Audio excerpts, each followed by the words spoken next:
For some of you may not see the open anyway option in your security and privacy.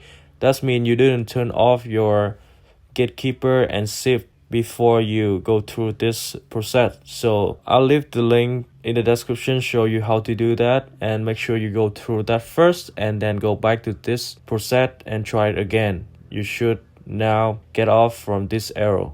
If you've done this successfully, make sure you subscribe to the channel and see more video from me. Thanks and see you again.